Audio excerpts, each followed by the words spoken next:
You guys see me in Oh my my cast, God. right? Could you All right. imagine if I had two casts? I fell over my dogs, and when I friggin' fell and put my hands down to brace my fall, He made him give him a half a cast. You cheap prick. Bobby went to the urgent care on 65th and Woodland. no, I went. I went. Are you crazy? I went because I went to Rossman. Yeah. The urgent care on 65th and Woodland was the class. It's already ready already. Episode 5. This is a group episode. We got Phil Easy back. We got Poop Money in the house, DJ Rebel, and my co-host Bob Bain, AKA Bizzle. AKA Bizzle with the half cast. We're going to pick up where we left off from Phil's first episode, but we also have a ton of other stuff we're going to get into. It's already ready, but you knew that.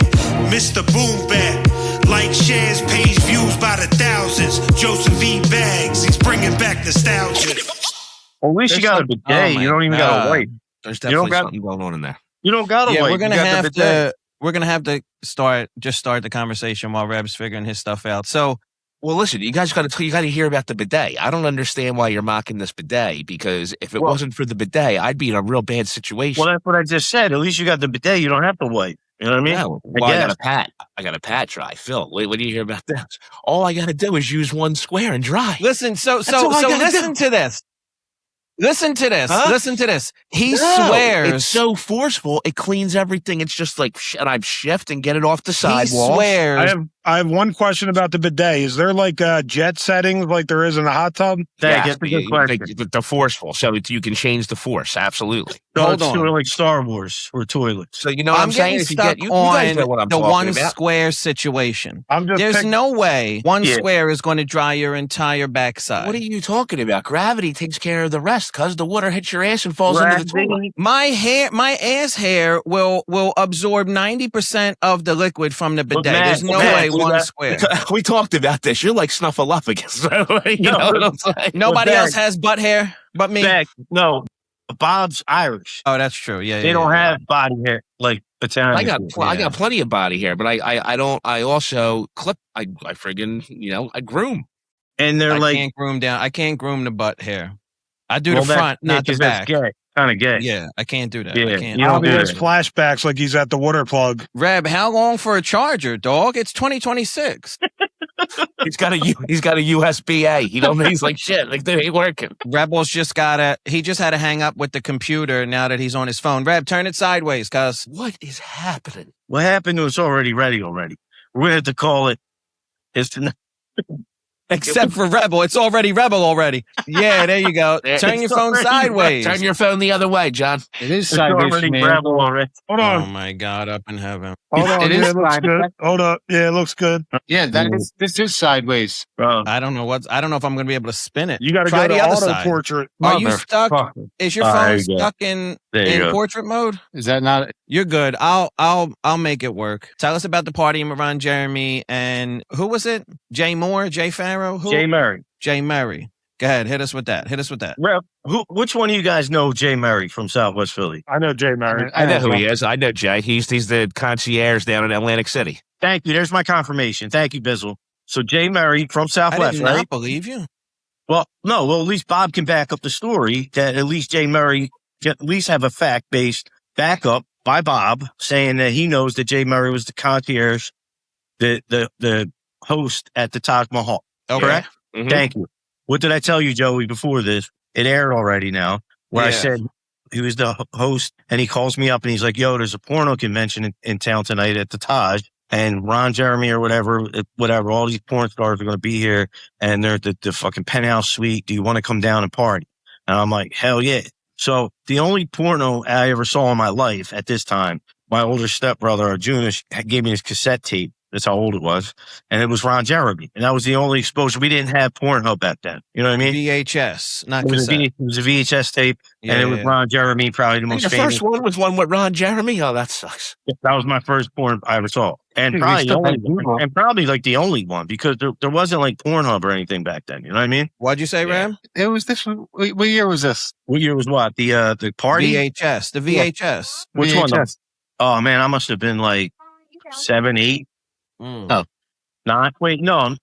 No, I had to be at least 10, 11. Yeah. And then because how long ago was the party in AC?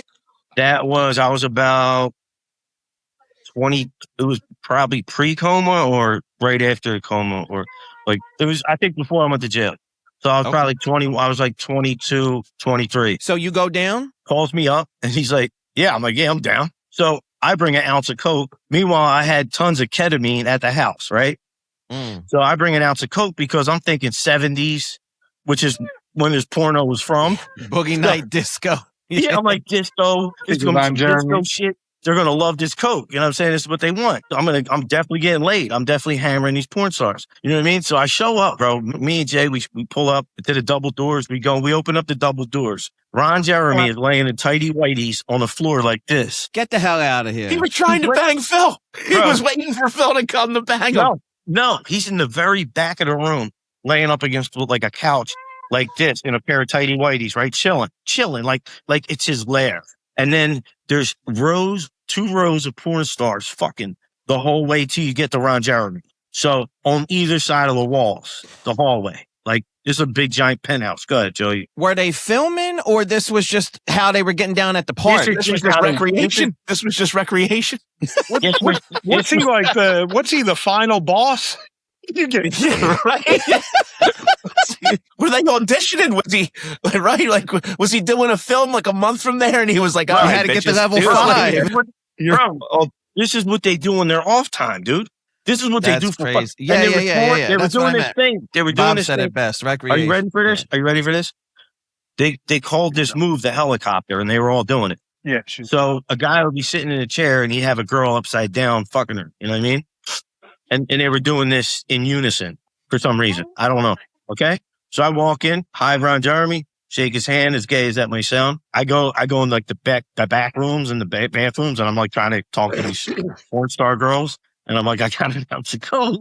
And they're like, ew, we want ketamine. It's making us so horny. You don't have any ketamine? And I was like, are you fucking kidding me? Yeah, I'm the guy who brought the most ketamine into America, but no, I don't have any on me right now because I thought you wanted coke. My God, you know what I'm saying? What a rookie and move. they were like, if you had ketamine, I'd fuck you right now. And I'm like, what the fuck?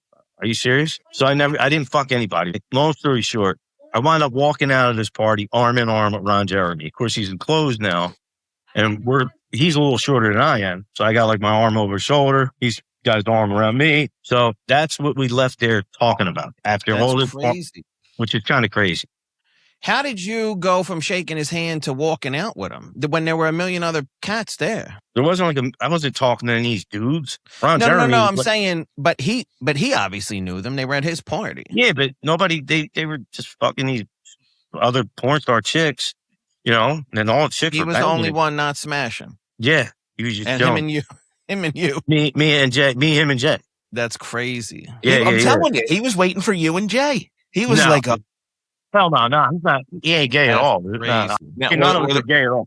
Huh? Did you recognize any of the female porn stars? Not at all. I didn't know anything about porn back then. I didn't watch porn and shit like that. You know what I mean? I watched that one video cassette with Ron Jeremy in it, and that was it. I didn't watch any porn. Yeah, you know what I mean? And, always and have the kettle on you. And there was Were no you porn living with Rebel at this point? John, you hear that? Lesson learned. This story was before he's 6. It probably is, because if I was living with Reb would have been with me. Yeah, if you're ever invited to a porn convention, there's no way. There's no way you're going to a porn convention in AC. Guess who I wound up going with? Guess who I wound up going with? Who? Timmy's ex-wife and my brother Richie's ex-wife. That's who drove me down there. Courtney and Michelle Leach's cousin. Chris Leach. Chris Leach. Yeah, Courtney and that's crazy. Ironically enough, that's who I drove down with. I didn't use them for a ride, but they drove. Yeah. As far as I remember. You know what I mean? Because I was already pretty lit probably and whatever. Now I was never in a vehicle with you in the driver's seat in my life, cuz. Yeah, it's just not something you do very often. Well, I used to. I've never seen you drive, Phil. I'm the only one with a CDL and a tow truck driver. I've never seen you drive in my life. No, none of you guys remember my fucking Cadillac? No. My Cutlass? I don't remember you ever. I think I saw one in a video you shot. No, you sold me your old Explorer. Yeah. Well, for Tara, I never saw you drive. I never saw you drive. I never saw you whip it. Oh, because I lost my license so many times and I was on the run from the feds pretty much the whole time you guys knew me. I'm not mad at you. We're not making fun. I'm just saying. Come here. Hey, lightning's chasing him like he's Storm. you gotta understand. You gotta understand. If I was with Rebel, I was already on the run. Yeah. I couldn't be driving. If I was with you, Joey, I was already on the run. I couldn't be driving. You know what I'm saying? Reb, you went from Vinny to Phil, or did you have a roommate in between? I think there was somebody in between, and then when Phil came in, nobody was there. Yeah, it was me and Reb. Yeah, you pretty much came in the night. Yeah, you came the night Mark's house got raided. Okay. You climbed out the window. That was my house. Oh, that was your house. Yeah, that was my. Yeah, that was my house. The duplex in Southwest. Richie moved Yeah, Mark. I thought that was Mark's apartment. I don't know why. And no, my duplex that I owned, and Richie moved Mark in while I was in jail. You called me at about 2 or 3 in the morning. I was up, and you're like, we had just met too. We were just really hanging out, just start recording and doing shit recently. Yeah. Yeah. And you're like, dude, I need help. I'm in my underwear underneath the car. True story. Wait, this is right out the third floor. Yeah, I'm that motherfucker. Well, yeah. Right out the third floor. You jumped out the window and climbed the power lines. Yes, he's right. He's true. That's a true story. So what'd you say, Poop? What'd you say? I don't remember if I think I got Ricky up, and Ricky might have picked you up and brought you over, or I did. I don't remember. Believe it or not, no, it was my good buddy. I call him my cousin Richie Kephart. Any of you guys know Richie Kephart? I know who he is. Phil, when you jumped out of the Rich from Hershey. When you jumped out of the window, where did you run to? Yeah. All right, you ready? All right. So here's what happened. So prior to this, they already set me up and raided my duplex. So prior to that, the feds did RICO law on my stepdad and took a house in Atlantic City, boats, Cadillacs, all kinds of shit. So I was like 18 years old, and then 19, and then was about to have my first son. So the house that I was born in, my first son was born in because I had to take care of my family and move us from Atlantic City to Philly, back to Philly again. Southwest, which is where I bump into Joey, and I'm like, yo, can I rap for you guys in the park? You know what I mean? At Henslow. Were you there, Deuce? Yes. Yeah. He said yes. So that was when, by then, I was already back in my duplex. And so I took over my duplex and moved my family and put a roof over everybody's head, took care of everybody. Then they raid the house. They take the upstairs, but not the downstairs. For some reason, I forget whatever the specifics were. I'm laying on the floor in like my drawers. Me and my son are watching like Lion King. You know what I'm saying? We're just watching TV, chilling. You know what I mean? Me and my son Phil Jr. And feds, boom, boom, boom, coming in. Bro, I skedaddle, bro. I like run up. I already broke into my third floor apartment anyway, right? But I'm thinking they ain't going to know I did because they put a chain on it. But I already broke back into it. So I get my shit and do whatever I want because it's mine, you know, whatever. But the way the building's set up, they're inside. They can't tell that I'm all broke into it because it's like an apartment. It's like an apartment building, but it's a duplex. So I run up there and I hide up in the third floor. You know what I mean? Because it's the garage and basement, first level. Second is the first floor, and then third is the second floor.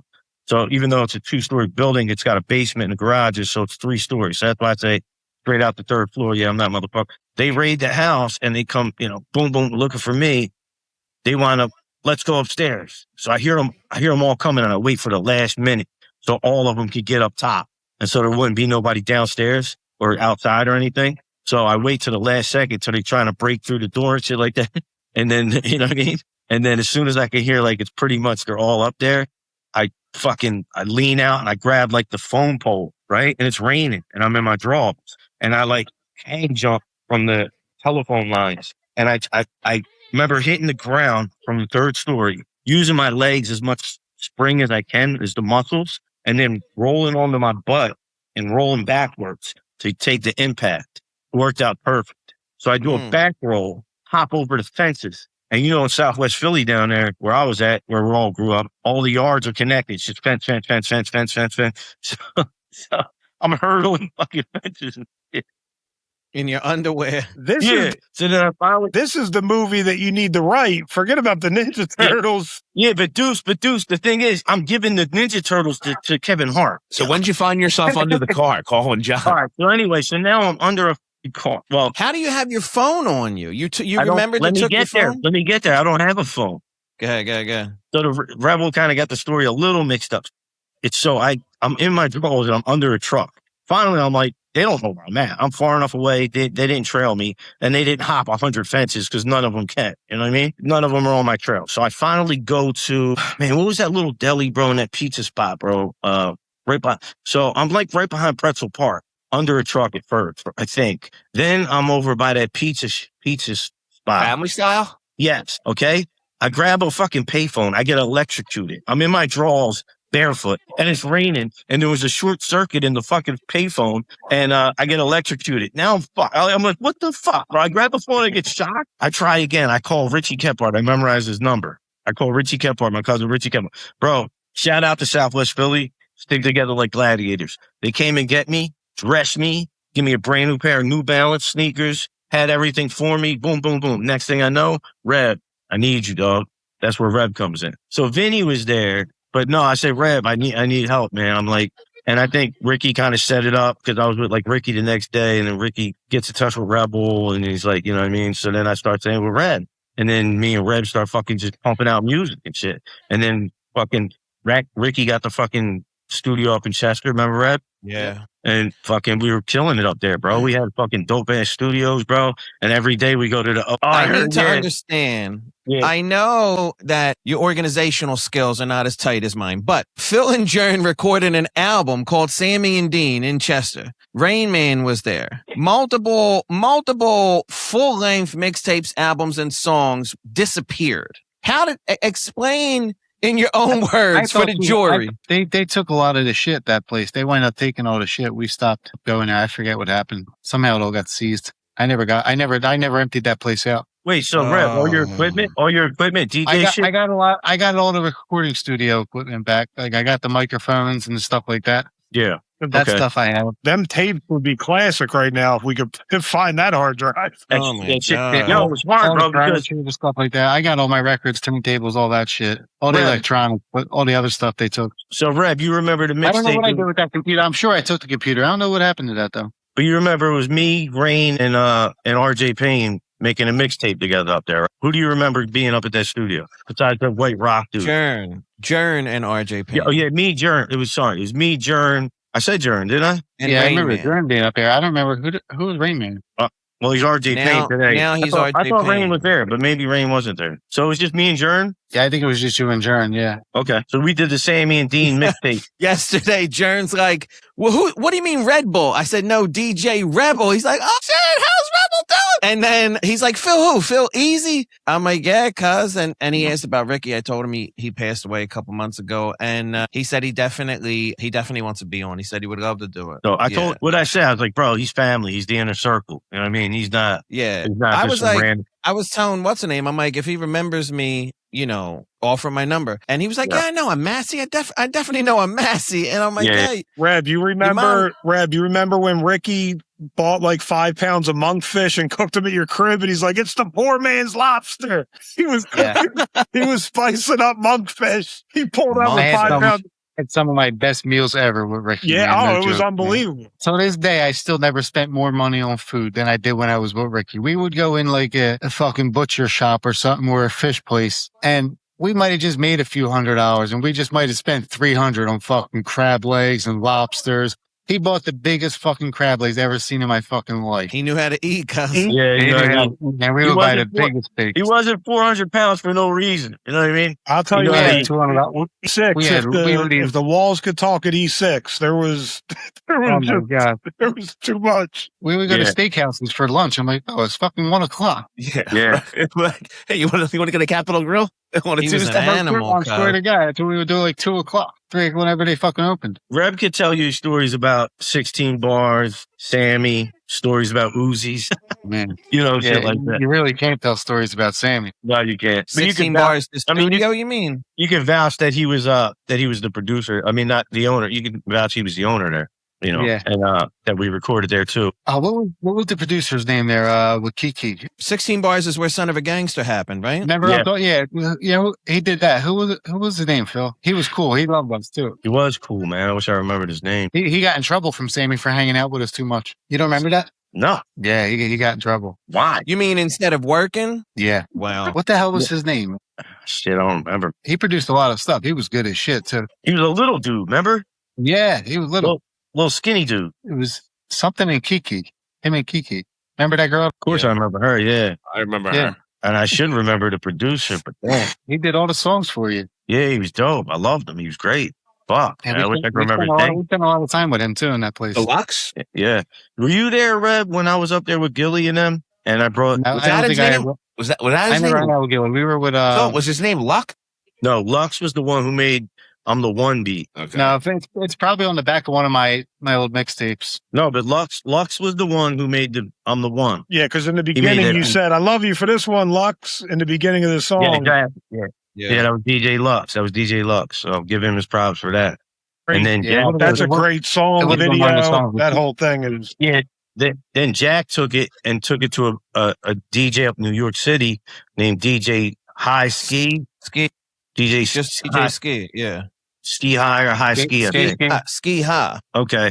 And then Jack had the fucking intelligence or artistic genius to have him scratch on it and then take the video and have fucking dudes scratching cheesesteaks, chopping up cheesesteaks to the beat, shining shoes to the beat, scraping ices to the beat. So it's like no matter what your hustle is, you're the one hustle every day of the week. You know what I mean? Yeah. So I never saw anybody cut up a video to the Right. to the DJ scratching. That was Correct. fucking dope. So Joey, I double checked back with Jack on that, and I said Joey said he never seen nobody else do that before. I didn't see anybody else do that before or since or anything that I know of. And so Jack was like, I didn't either. He was like, I just creatively had a blessing, just a gift of creation came down when creativity came to my mind. And he's like, I just did it. And he was like, yeah, as far as I know, I invented that. Nobody's done it. Nobody's done it before. Nobody's done it since. Never before. The quality of the one video for, not being a major production, whatever he did, just the quality of the song and the video was like, that was just a moment, that was a movie. The quality of all the records Jack did are fantastic. Absolutely. Getting back. Yeah, Jack is a genius. Jack's a genius and a hard-working motherfucker, dude. He even made big city jerseys and shit. You remember that stuff? Remember when he made the jerseys? I don't remember the jerseys. All right, well, he did a lot. He did the photo shoots. He did the wardrobe. He did all that shit. In Last Gangster, I'm actually shooting a real Glock 9 in the fucking sheet of Kevlar because I used to install banks and shit. So we had sheets of Kevlar that the tellers actually have underneath their desks to protect them from getting shot. Mm-hmm. So we had extra sheets of Kevlar. So in the video, I'm actually shooting a real Glock into some Kevlar. At first, I was like, yeah. Kevlar's only about 1/8 of an inch thick. I was like, there ain't no way stopping this bullet. It's amazing what it can do. It's amazing, dude. So yeah, I was impressed. But anyway, let's go back to 16 bars. I just want to say when Gilly was there and Fat Ricky was there, and we did Son of a Gangster, I went in there with Chicky Chiro and Chicky Changalini. How did you know them? From the Clink, or you knew them? Chicky Chiro's my sister's dad. Yeah. Amanda? No, Mia, my oldest sister. Mia. I was going to say. Chicky Chiro and me and him were really, really close. And he always swore he was my real dad. I mean, so me and him lived together. When I was on the run, he's the other guy I lived with because it was 18 months I was on the run. So he had a fucking penthouse suite, this giant fucking high rise down Center City. And bro, we'd chill all day. He was off the books, whatever, you know what I mean? Just whatever. And we would just fucking pop perks, drink beer, eat burgers from the friggin' diner, hot restaurant, best restaurant in the city, and then go out to the Oasis and sit and bring broads home to the penthouse, bro. That's you know fantastic. What I mean? Yeah, and he was fucking, bro, he would dress up in this mob shit with the gold medallion and shit and pull the baddest bitches, bro. Like, it was crazy, bro. We had a blast. I loved him. You know what I mean? I spoke at his funeral, rest in peace. I did his eulogy and stuff like that at his funeral. And That's just awesome. spoke. I was the last one to see him. You know what I mean, too. But now what happened when you got locked up? Now, you got to tell us some stuff about what goes on. Like, what did you learn how to cook in there? Tell me about what you freaking learned how to cook in the cell. I know you learned how to cook some crazy fucking shit. So, no, well, I wasn't the cook. You got to remember, I'm 23 years old. You know what I mean? I'm the young buck. The old heads were already there before, they were there for 10, 15, 20, 40 years, these guys. This is the feds. The feds, you got guys that are in there for life. So a lot of guys, when you get there, so my stepdad was there before I was there. I went there to visit when I was a kid. And the mob dudes would all the mob doesn't exist. But They call them the mob guys. The Italian guys, the families would all just pull the chairs together and we'd have a big family meeting. You know what I mean? All hang out with the kids and the parents and the fathers and stuff like that and visit and everything. So I'm like 15 to like 18 up there visiting. And by the time I'm 23, I'm in there as an inmate. Yeah. So there was guys that were there. There was guys that were there. Actually, my stepdad's cellmate was there. And I'm not going to mention anybody's names or anything like that. Yeah. But the guys you saw visiting were now there with you as cellmates. Correct. Right. Okay. And my cousin Kenny was there he just left before I got there. And rest in peace, cousin Kenny. I love him too. You know what I mean? So he was there right before I got there. So there's a lot of Philly guys, a lot of New York guys, and I was cool with all of them. Plus, I was cool with Beanie Siegel and Woodgie and all the Muslims. And so it was great. It was like a fucking vacation away from, it was weird. So the whole Greaseballs already had food situated. Yeah. And then there were guys from New York who wanted to sign me the record deal, and they were really close to me too. And then I also had Johnny Guns from Kensington, who's one of the toughest little white motherfuckers in the world. He's about 5'8", he's built like a fire plug, and he pretty much runs any fucking prison he's in. He's hard motherfucker, like for real. Like nobody fucks with him. You know what I mean? And then of course nobody fucks with Woodgie. So there was times like when Beans first came out in the population, because they had him in the hole for like a week or two. We were waiting for him to come out because he's such high profile. Yeah. So finally they let him out. So when I was telling you a story about the cheeseburgers, the reason I forgot to I left this part out. And the sunglasses, the first time I see and we get to see him, it's at the chow hall. Now the chow hall in the Feds is like a fucking all-you-can-eat buffet. It's amazing. It's like food everywhere. It's every kind of food you could think of, all at the same time. C comes in, he's wearing fucking like Ray-Ban blacked out sunglasses, and it's like, how the fuck did he get these out? How? He just came out the hole. Where did you get the sunglasses at, man? Yeah. So Woodgie immediately takes us out in the yard for a workout program. He's like, Mac, you got to lose weight. You know what I mean? So we're running drills together with, under Woodgie is our coach. And like 2 cheeseburgers fall out. 2 cheeseburgers fell out of Beans' fucking clothes. What did he say? What did he say when they fell out? He was at a loss for words. He didn't know what to say. Were they Big Macs? They were Big Macs. They were Big Mac mittens. They were Big Mac mittens. They were in the McDonald's Mac mittens. Shit, he was freaking walking around with burgers, fucking instead of shakes, he had on sunglasses and McDonald's. He snuck them out of the cafeteria and planning on eating them later. You know what I mean? And that was Stocky Siegel when Siegel was a, Yeah, that was Big Sieg. That was Big. Yeah. That was Big Mac. Yeah, he's a Broad Street bully. He's a Broad Street bully. Yeah, you know what I mean? Imagine him trying to run fucking sprints. Like he wasn't really having it, so I guess he stored up some cheeseburgers for later, and it came out. You know what I mean? And it was just hilarious. Now, I didn't know the food in the Feds was better than it is in state prison. I thought it was just all the same. Yeah. I just thought state prison and federal prison system sucked. State prison is the only jail I've never been in was a state prison. I've been in the counties. I've been in the fucking jurisdictions, 50-50 Pine, you know what I'm saying? CFC. Dude, CFC's the worst environment of any place. I was there for only 5 days, and that's the worst environment of any fucking jail. It's got to be. I was telling Joey, every day I had to box, fight, or stab, or get killed. Every day somebody got stabbed. You be playing cards, bro, or you sit watching a guy play cards, and somebody come smack him over the head with a... You got to take a shower in the day room, and it's just salon doors, and you got to you got to circle as you're friggin' you got to wash your hair and just keeps making a circle. You can watch your back the whole time. Well nowadays they don't even give you shower shoes at CFC. Yeah, that friggin' place is nuts. It's like it's like hell on earth. I was just there not too long ago. Unfortunately, they don't give shower shoes no more. And while I was there, a dude got beat over the head with a fucking phone, bro. And the phone cord, you know what I mean, split his shit open. It was a big brawl.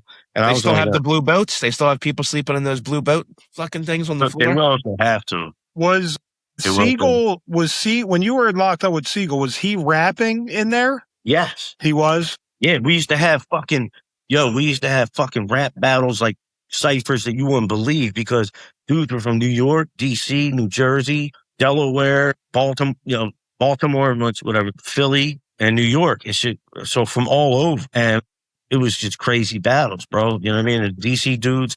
And so it was funny because white dudes would walk up to Sieg and be like, yo, hey, Mr. Mac, hey, Mr. Siegel, can I sign, it'd be that nerdy, something or whatever. I don't know. They'd be like, yo, Bean Siegel, can I sign a deal with you? can I rap for you? And he'd be like, City's in charge of the white boys. Go talk to City. You know what I mean? So then I used to do, bro, when I used to rap, I would stand on top of the picnic tables and do a whole show for everybody, bro, and tear it down. So that's why when you see Siegel and they're like, yo, see, you got any other projects?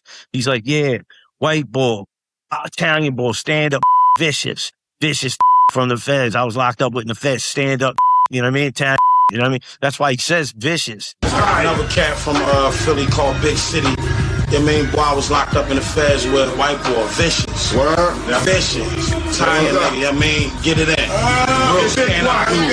Shout out to Big City, I got you. Because I was vicious, bro. I would go in there and fucking battle dudes, but I would get up on top of the picnic table and fucking rock that shit, bro. Like it was a fucking concert. Did you make any Pruno while you were in there?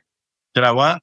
Did you make any Pruno while you were in there? I know you were getting drunk as hell. I got put in a hole one time.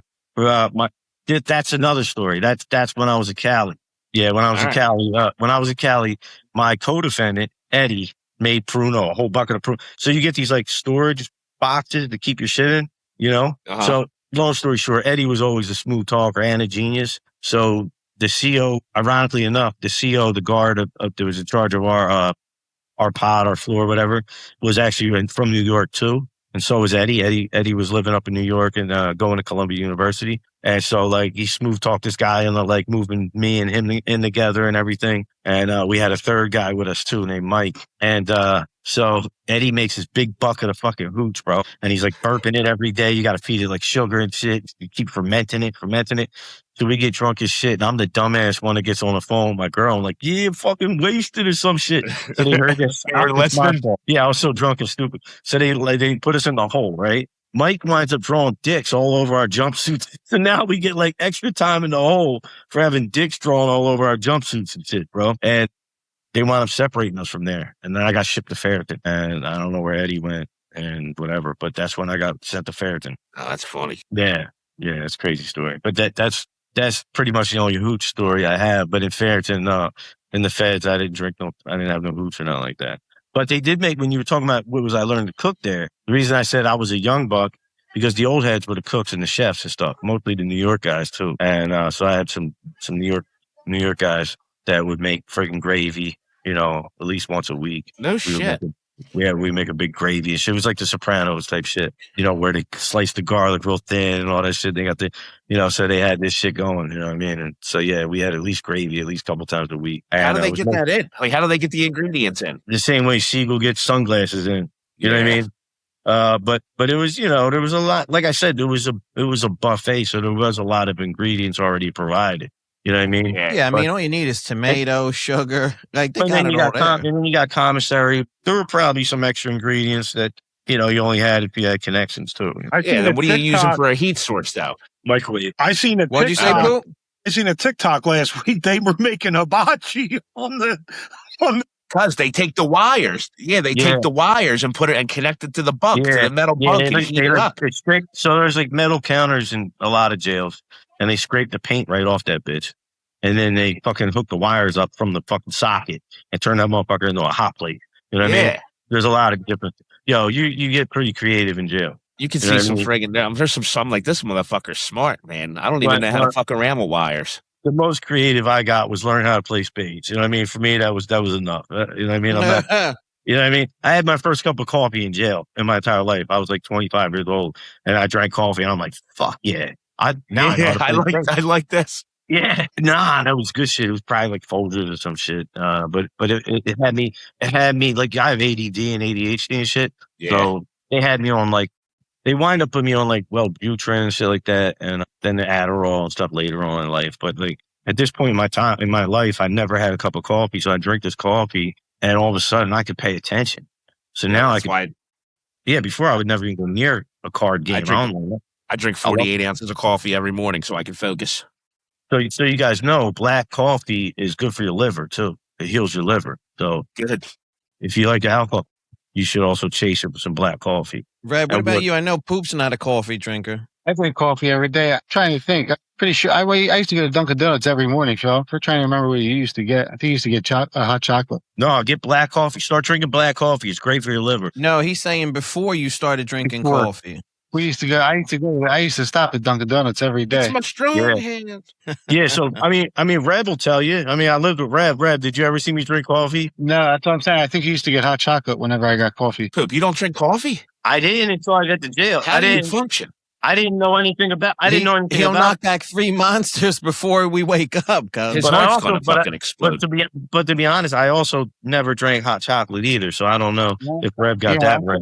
I can't remember what you used to get. I used to go to Dunkin' Donuts every day before I picked Ricky up. Well, listen, they say if you don't drink it black, you don't even like coffee. You like cream and sugar and all the other shit that's in it. Nobody drinks black coffee. I like all the other shit in it. Nobody drinks black coffee. That's ridiculous. I drink a lot of sugar and a lot of French vanilla. Nobody a little bit of half and Nobody really drinks black coffee. That's a myth. I'm lactose. I hate fucking milk. I never drink milk in my life.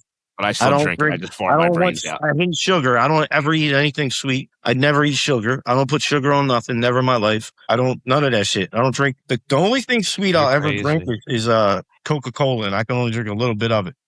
Because it's kind of like, with all this black coffee you're drinking, it sounds like you need a bidet, cuz the bidet would freaking change your life, man. And the other key is I take at least like 4 sips a day. You gotta go? Yeah. We'll try to get the 5 of us back together another Sunday to just talk specifically about E6. Yeah, I gotta get moving too. I was gonna say that was me, you, and Richie. I was waiting to see the one night. I remember that night. I remember. Reb. I knew I wasn't going. I could not do it. Cause we took them the one night. Richie's parents just bought his new house. We ended up at friggin' sleeping on the floor in the living room of Richie's parents' new house in Springfield. Remember that? All right, cuz. So I got to go eat dinner with my wife and kids. All right, Biz. You got to go? Okay. Remember where we left off, right? I got a good story from that one, Bob, from Richie's party. Together. Quick question, Reb. Do you remember the little stripper, the little shop girl, the blonde girl, Tara? I used to bring back to them. You do? Tara, yeah, she died in fire. Tara died in a fire. Wait, cuz you brought us back to a girl. You brought me back to a girl's crib one night, and me? Yeah, Phil. Okay. And she had her neighbor babysitting her son. Okay. Heavyset bald head cat. And he was a chiropractor. Uh-huh. And he was giving us all adjustments in between you whacking out the broad. I'm sitting on the couch with this old bald-headed man and her son getting my neck cracked and my back and legs cracked. And you're in the back room. Some girl's back. Yeah. And then when you guys came out, she's like, I love it when he does that. And she's like, I'm next. And she moved me out the way. And I'm like, oh my God. You remember where was? Nah. But I thought she was a blonde and I thought it might have been this person, but I guess not. It might. Well, no. Reb, when I got out of jail, I go back to the O. She died in a fire? Yeah. Listen to the story. This girl was I thought she was great. Me and her, we got along great. She was gorgeous. And then, so like, I come out of jail and I used to like the shot girl. So when I get out of jail, there's another shot girl there named Sarah. So I go back home with her, my first night out of jail, right? So now I'm smashing and I ask her, I say, hey, do you know what happened to the shot girl named Tara? And she's like, yeah, me and her have the same baby dad. And she was like, she died in the fire with her son. And I was like, oh my God, bro.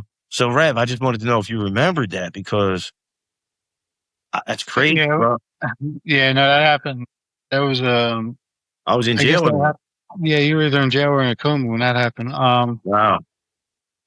Yeah, that sucked. Mm-hmm. All right, gents, I got to get out of here. Yeah, she was really cool too. Well, yeah, man, that does suck, man. I broke my heart, dude. I was pretty sad, man. I'm still sad. It's fucked up, man. But it was just ironic. I was good. I was friendly with her. I used to give her a lot of rides home. We never hooked up or anything, but she was just cool shit. Yeah, wasn't she? What, the crib just burnt down? It was an accident? I think she lived over a restaurant or something. I can't remember. It was definitely a duplex. I'm trying to remember where the hell I used to drop her off at. I already opened the bag on the other one. But the irony, Reb, is like that. Whatever. Do whatever you want to do. She was my girl before the girl I was hooking up with before I went to jail. Then I come home from jail and I hook up with the girl who's also, they share a baby dad. And you know what I mean? Which is kind of, I don't remember Sarah. Huh? I don't remember Sarah. No, yeah, you wouldn't remember Sarah because I wasn't living with you when I got out of jail. But you know, it wasn't like a relationship or anything. It was just, you know, smash and roll type situation. Smash and grab. It's already, but you knew that. Mr. Boom Bap, like shares, page views by the thousands. Joseph E. Bags, he's bringing back nostalgia.